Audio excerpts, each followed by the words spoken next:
کہ ان لوگوں کا مسئلہ کیا ہے؟ کہتے ہیں نہیں وہ شفاعت جو ہے وہ اہل بیت کے ہاتھ میں نہیں ہے، وہ کیا کہتے ہیں کہ للہ شفاعت جمیعا، پوری شفاعت کا حق جو ہے کیا ہے؟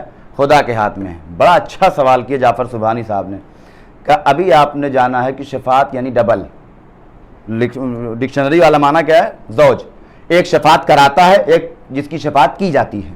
یہ بتائیے کہ اگر شفاعت کا حق خدا کو ہے تو خدا کس کی بارگاہ میں جا کے شفاعت کرائے گا؟ یہ سوال کریں کہ اگر خدا کا حق ہے شفاعت تو کس کی بارگاہ میں شفاعت کرے گا؟ آپ نے سمجھنے میں غلطی کی ہے۔ خدا مالک، وہ شفاعت قبول کرنے والا ہے لیکن شفاعت کرانے والا نہیں ہو سکتا۔ شفاعت کرانے والے اہل بیت علیہ السلام ہوں گے۔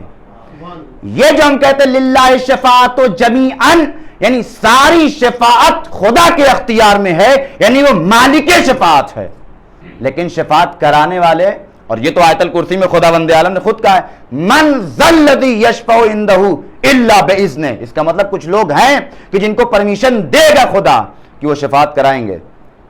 مگر بس میں جلدی سے آ جاؤں اور چلتا ہوں اپنے اصل موضوع کی طرف، اگر آپ متوجہ ہو تو شفاعت یعنی ڈبل، ابھی سنا شفاعت اگر آپ ڈکشنری میں دیکھیں یعنی دو، شفاعت یعنی زوج، آپ اپنی اہلیہ کے لیے زوج ہیں، آپ کی اہلیہ آپ کے لیے زوجہ ہیں۔ کبھی آپ نے غور کیا یہ زوج اور زوجہ کیوں کہا جاتا ہے؟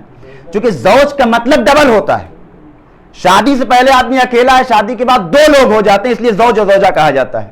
شفاعت کی میننگ بھی زوج ہے، کیوں جو ہے میننگ دی گئی ہے کہ چونکہ شفاعت میں دو لوگ ہوتے ہیں، ایک شفاعت کرانے والا، ایک جس کی شفاعت کی جاتی ہے، اور جس نے کوئی برائی نہ کی ہو اس کو شفاعت کی ضرورت نہیں ہے۔ ایک آدمی کوئی فالٹ نہیں کیا ہے، جس نے نماز کو ہلکا نہیں سمجھا وہ چھٹے امام کے پاس کیوں جائے گا؟ اس کو درجہ خود ہی خدا عطا کر دے گا۔ شفاعت کے ساتھ ساتھ کوئی اس کے اندر خوبی ہونی چاہیے۔ وہ خوبی کیا ہے؟ کم سے کم انسان کے عقائد درست ہونے چاہیے کہ اس چیز کو پیش نظر رکھ کر کے اہل بیت علیہ السلام ہماری شفاعت کرائیں۔ ہم نمازیں نہیں پڑھ رہے، روزہ نہیں رہے، حج نہیں کر رہے ہیں، اس کے بعد اصل جنت میں چلے گئے اور ہم کو درجات بھی بلند چاہیے، یہ نہیں ہو سکتا۔ تو مین چیز کیا ہے کہ ہمارے عقائد درست ہونے چاہیے۔ اگر ہمارا عقیدہ درست نہیں ہے تو ہم شفاعت کے مستحق نہیں ہو سکتے۔ اور ہم اسی لیے آپ دیکھیں قبر میں نے شروع میں کیا کہا؟ قبر میں اللہ نے 3 سوال رکھ دیے، ان سے پہلے 3 سوال کر لو، اگر یہ 3 سوال کا جواب دے لیتے ہیں تب ان کا فروغ دین والی کاپی چیک ہوگی، تمہارا رب کون ہے، نبی کون ہے، قرآن کون ہے۔ اگر اس کا جواب دے دیا اٹھاؤ ان کی کاپی چیک کرو، جتنا نمبر دینا ہے دے دو، لیکن یہی جواب نہ دے پائے ان کی کاپی اٹھا کے ڈال دو ردی میں، چاہے جتنا اچھا لکھا، چاہے جتنا خود سے نماز پڑھی ہو، اس لیے کہ جب تک، اب آپ انصاف سے بتائیے 10 خداؤں کو ماننے کے بعد اگر کوئی انسان نمازیں پڑھ رہا ہو تو کیا خداوند عالم ایسے انسان کی نماز کو قبول کرے گا جس کا عقیدہ اہل بیت علیہ السلام پر درست نہ ہو؟ اب آپ ادھر آئیے دیکھیے جناب موسیٰ علیہ السلام نے کیا کہا؟ قال فاذهب فإن لك في الحیات۔ ہوا کیا تھا پتہ ہے آپ کو؟ جناب موسیٰ چلے گئے اور اس کے بعد اپنے بھائی کے حوالے قوم کو کر دیا، ہارون کو۔ جب لوٹ کے آئے ہیں سامری نام کا اس میں ایک شخص تھا، اس نے کہا کہ جس کے پاس سونا چاندی جواہرات ہے سب لوگ لے آؤ، اور سب کو جمع کر کے آگ لگا دیا اور اس کو پگھلا کر کے ایک بچڑا بنایا۔ بچڑا بنا کر کے کہتا دیکھو یہ میرا خدا ہے، تمہارا بھی خدا ہے اور موسیٰ کا بھی خدا ہے۔ بکھر گئی قوم، پلٹ کے آئے جب جناب موسیٰ۔ اب آپ غور کریں، کوئی بھی چیز آپ چاہے کورونا کو جو چاہیے مان لیجئے آپ، یہ آپ کے اختیار میں ہے۔ جناب موسیٰ پلٹ کے آئے، دیکھا پوری قوم پلٹ گئی۔ جناب موسیٰ نے کہا ٹھیک ہے، جو لوگ واپس آ رہے ہیں توبہ کر رہے ہیں ان کے لیے تو ٹھیک ہے، لیکن جو لوگ نہیں آ رہے تلوار نکالا، اور جیسے ہی چاہا کہ سامری کو قتل کریں جبریل آ گئے، یا نبی اللہ رک جائیے، اللہ نے کہا کہ اس کو چھوڑ دو۔ اب آپ انصاف سے بتائیے سعید بھائی، سامری دشمن کس کا تھا؟ خدا کا تھا یا موسیٰ کا؟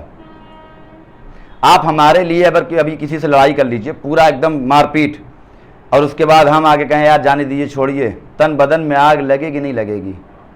یار ہم آپ کے لیے لڑ رہے تھے, آپ اس کے سامنے اچھے بننے کے لیے آپ نے ہم کو منع کر دیا, جہنم میں جاؤ, ہم سے کیا مطلب.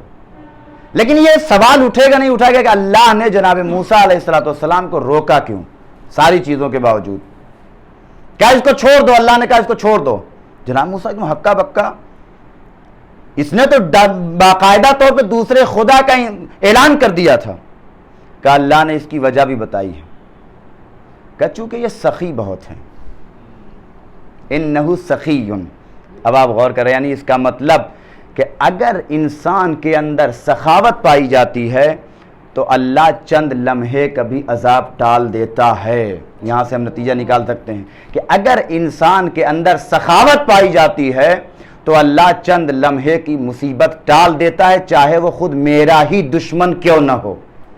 اور اس کے لیے تو قرآن نے بھی کہا ہے, لن تنالوا البر حتی تنفقوا مما تحبون.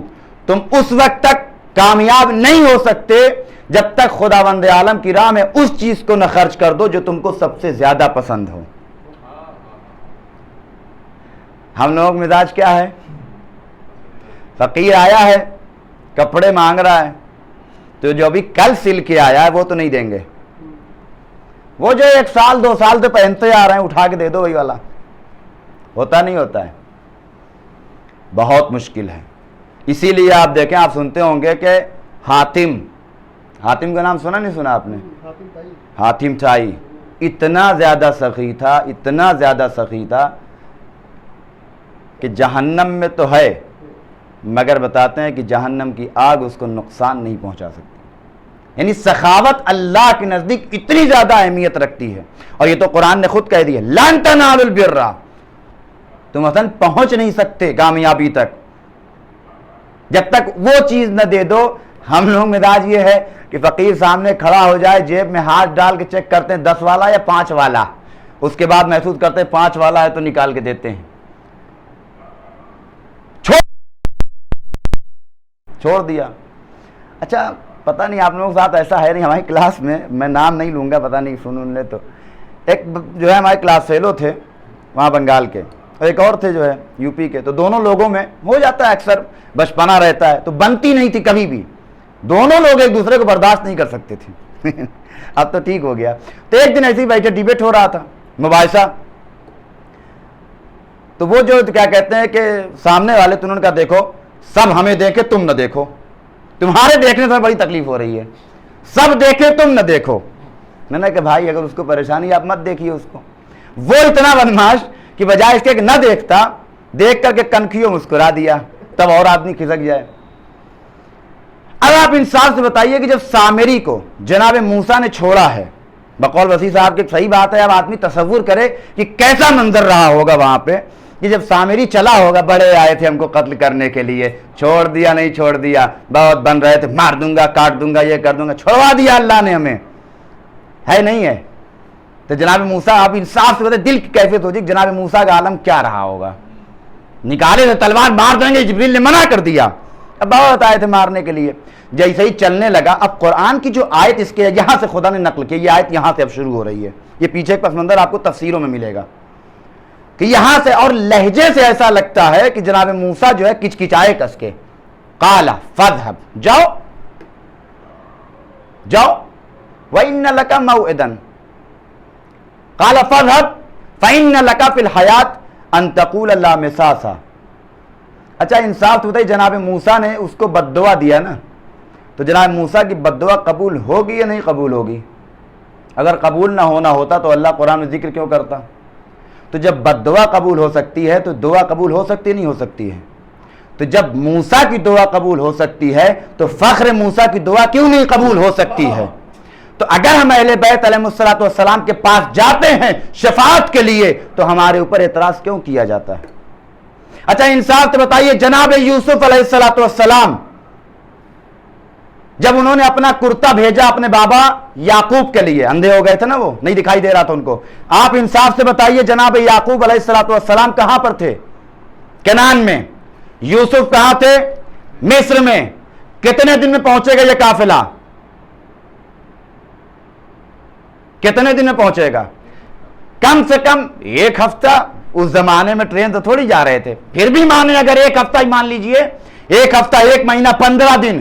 تو جب پہنچے گا کرتا، جب یعقوب علیہ السلام کی آنکھ پر رکھا جائے گا تب ان کو شفا ملے گی. یہی نا؟ آپ انصاف سے بتائیے کہ یوسف علیہ السلام بجائے کرتا دینے کے وہیں کھڑے کھڑے ایک مرتبہ خدا کی بارگاہ میں دعا کر دیتے، خدا میرے بابا کو بینائی عطا فرما، کیا خدا جناب یوسف کی دعا قبول نہ کرتا؟ کوشچن مارک کے ساتھ سوال ہے عالم اسلام سے. یا نبی اللہ یوسف، آپ بتائیے، آپ دعا کرتے اگر اپنے بابا کے لیے، آپ کی دعا قبول ہوتی یا نہ ہوتی؟ آپ نے کرتا بھیجا، جب کرتا پہنچے گا یعنی 1 ہفتہ اور اپنے باپ کو اندھا رکھا. عجب نہیں یوسف کہیں گے ہم دعا کرتے قبول ہوتی، مگر ہم تمہارا مسئلہ حل کر رہے تھے. کل کو لوگ کہیں گے عباس کے علم کے شفا کس طرح ملتی ہے؟ کہ جو خدا یوسف کے پیرہن میں شفا رکھ سکتا ہے وہ خدا عباس کے علم. صلوات پڑھ دیں محمد آل محمد پر. بات شفاعت کی آ گئی ہے تو سن لیجئے. ڈولو 650 کیا کام ہے اس کا؟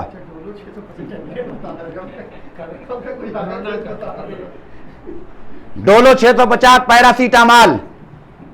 آپ انصاف سے بتائیے اس کا کام کیا ہے؟ بخار اتارنا نا. یہ ڈولو کی جو تاثیر ہے یہ اپنی ذاتی ہے یا خدا نے دی ہے؟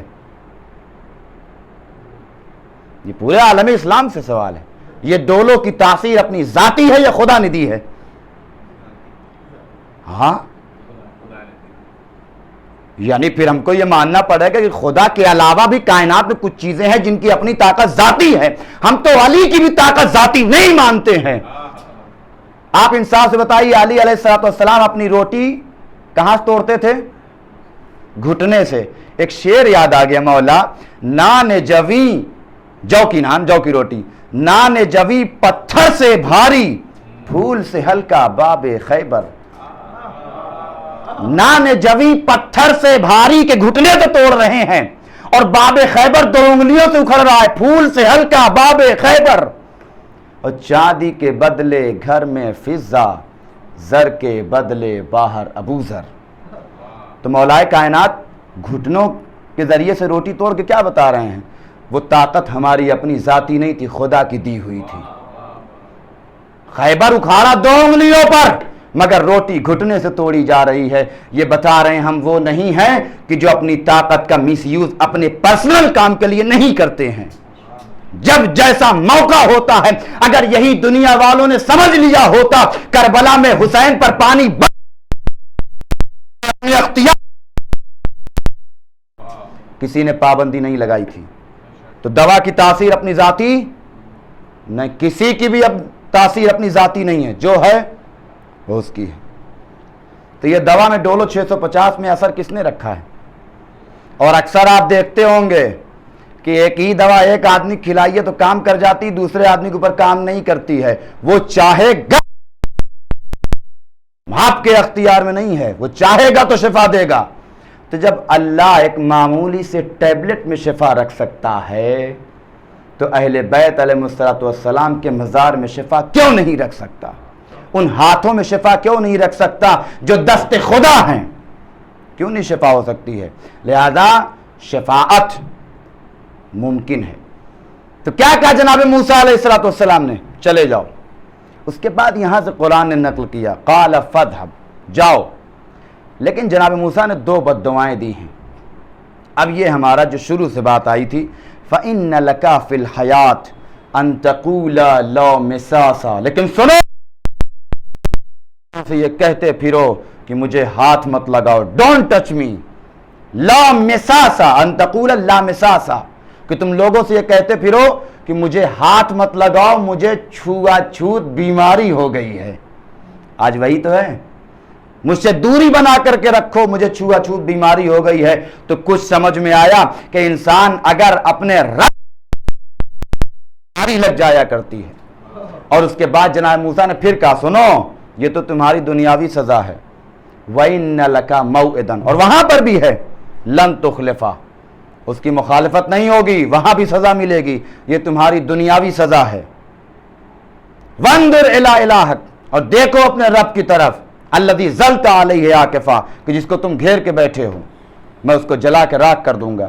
اس کے بعد کبھی آپ نے دیکھا جب کوئی ڈانٹ کھا رہا ہو، اچانک مار پیٹ ہو گئی ہے، اور اس کے بعد جو ہے آپ آخر میں پہنچیے کیا ہوا کیا ہوا کیا ہوا کیا ہوا، کیوں ڈانٹا جا رہا، اب نہیں معلوم، لیکن جب ڈانٹتے ڈانٹتے سامنے والا تھک جائے اور آخر میں یہ کہہ کے چپ ہو جاتا ہے آج کے بعد جو ہے آج تو چھوڑ رہا ہوں، میرا موبائل آج کے بعد ہاتھ مت لگانا، یعنی جہاں پہ گفتگو تمام ہو رہی ہے اور آخر میں جس چیز کا ذکر ہو جائے تو سمجھ میں آتا ہے پورا مسئلہ اس کی وجہ سے تھا۔ جب وہ جانے لگا تو آخر میں جناب موسیٰ نے بات کو تمام کیا گا، انما الہکم اللہ، تمہارا پروردگار صرف اللہ ہے۔ اور یہ تو آپ آدھے گھنٹے سن رہے کہ اس نے کیا کیا تھا، کہ اس نے اللہ کے علاوہ کسی اور کو اپنا رب مان لیا تھا، کہا تمہارا رب صرف اللہ ہے، اس کے علاوہ اور کوئی نہیں ہے۔ تو کچھ سمجھ میں آیا، چاہے موسیٰ کا زمانہ ہو، چاہے 2022 ہو یا 2020 ہو، جب بھی انسان اپنے پروردگار سے دور ہوگا انسان کو چھوا چھوت بیماری لاحق ہوگی، چاہے اس کو عذاب کی شکل مانیے، چاہے اس کو امتحان کی شکل مانیے۔ آج آپ دیکھ سکتے ہیں کہیں پر دولت خدا ہے، کہیں پہ ثروت خدا ہے، کہیں پہ عزت خدا ہے، کہیں پر شہرت خدا ہے، الگ الگ شکلوں میں لوگوں نے خدا بنا لیا ہے۔ اس لیے خدا بند عالم نے شاید انسانوں کو متوجہ کرنے کے لیے بیماری نازل کی ہو، دور ہوگا اس کو چھوا چھوت بیماری لاحق کی جائے گی۔ کیوں؟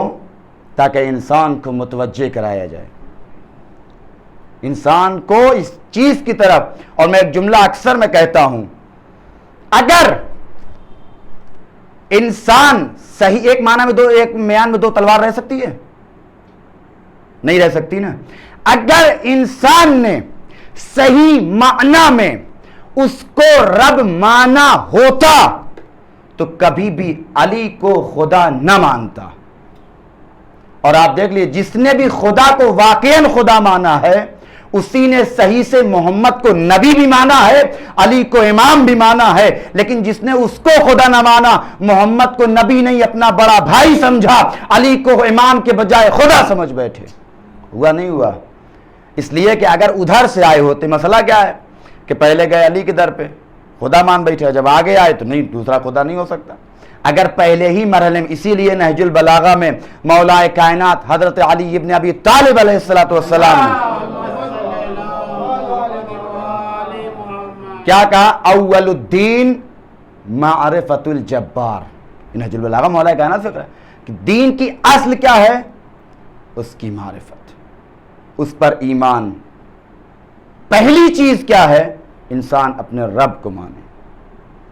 تو بات شروع سے کہاں سے آئی تھی کہ اصل جنت کا تعلق اصول دین سے ہے، اور جب انسان واقعی طور پہ خدا کو خدا مان لے گا تو آپ دیکھ لیجئے پھر ساری چیز کی حیثیت اس کی نگاہ میں ختم ہو جاتی ہے، ہر چیز کی حیثیت اس کی نگاہ میں ختم ہو جائے گی۔ پھر اگر واقعی طور پہ انسان خدا کو خدا مان لے تو پھر محمد بھی صحیح سے نبی مانے جائیں گے، پھر علی بھی صحیح سے امام مانے جائیں گے، پھر سارے مسائل حل ہو جائیں گے۔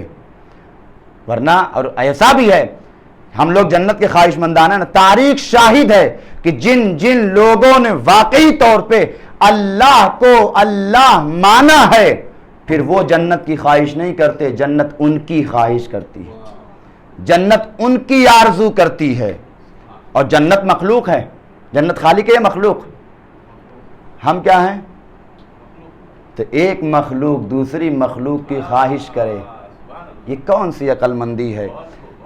کمال تو یہ ہے کہ انسان مخلوق جنت نہیں بلکہ خالق جنت کی آرزو ہونی چاہیے، اور جب خالق جنت کی آرزو ہوتی ہے تب جنت ان کا انتظار کرتی ہے۔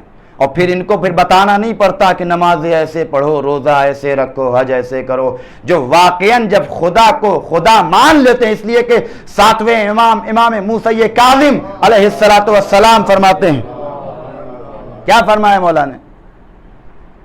کہ دو حجتیں ہیں، حجت ظاہرہ و حجت باطنہ۔ ظاہری حجت ائمہ طاہرین علیہ السلام، انبیاء علیہ السلام، اور باطنی چھپی ہوئی حجت ہماری اب وقت نہیں ہے، اس کے بعد پھر کسی مجلس میں اس کے آگے۔ دوسری حجت کون سی ہے؟ عقل، کہ اگر